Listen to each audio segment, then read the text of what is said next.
عسلامة ومرحبا بكم. اليوم باش نعملوا عشانا مقلي. شوية بطاطا مقلية، شوية صلصة وشوية جرينة فلفل، وعندنا كعبات كروفات باش نعملوهم مشوية. نبداو بسم الله. نحطوا شوية ملح في الماء السخون، وشوية كركم دياري، وباش نحطوا البطاطا جيست تهز غلوة شوية في وسط الماء هذاك، ومن بعد نرجعوا نقليوها شويه وبرا تهز غلوه هيك. نخليوها تهز غلوه شويه. وش نعملوا توا؟ الصلصه نتاعنا سميو بسم الله، ونصبوا شويه زيت، ونحطوا الطماطم نتاعنا الكعب بعد ما غسلناها وقصيناها.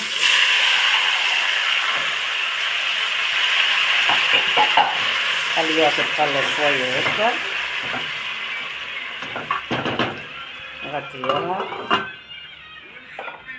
توا باش نفوحوا الكعبات الكروفات نتاعنا، شويه كمون وشويه ملح.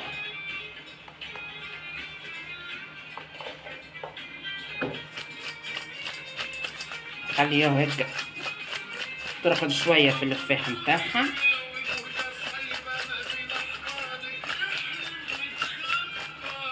ونخليوها ترتاح شويه. وتو باش نقليو كعبات البطاطا نتاعنا. حطينا في الزيت نتاعنا شويه كركم باش تجي صفرة بنينه،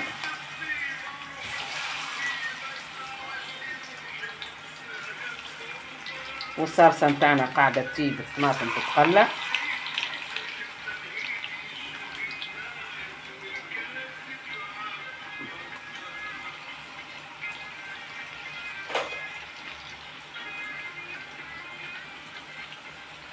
تجي صفرة بالكركم محلاه. اعمل كركم راهو طبيعي، يبدا دياري مرحي وكل. بطاطتنا تتقلى من هنا، ونحطوا الكعبات الكروفات نتاعنا نشويوها من هنا.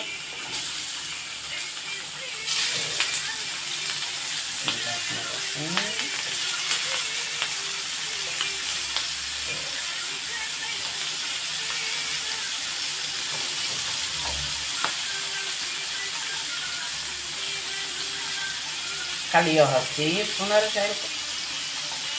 باش نفوحوا الصلصه نتاعنا، نحطوا نغرفه طماطم،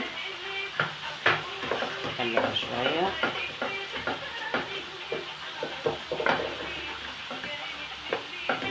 نحطوا شويه فلفل احمر،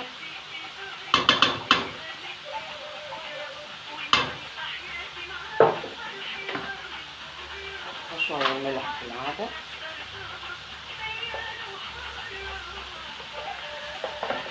ونمرقوها نخليوها تغلي شوي. متكتروهاش الماء برشا، ونرجع لكم شويه. وكملنا قلينا البطاطا وفينا نفوحوا الصلصه نتاعنا، شويه ثوم تابل وكرويه، ونحطوا فيها الجرينات الفلفل اللي قليناها، نشكشكوا معاها يبداو مبنهم.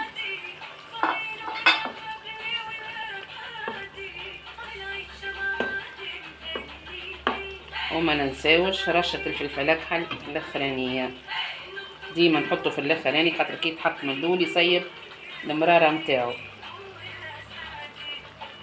نكملوا نشويو كعبات الكروفات نتاعنا، نشكشك هذه شويه ونطفيو عليها. نرجع نكملوا نشويوهم.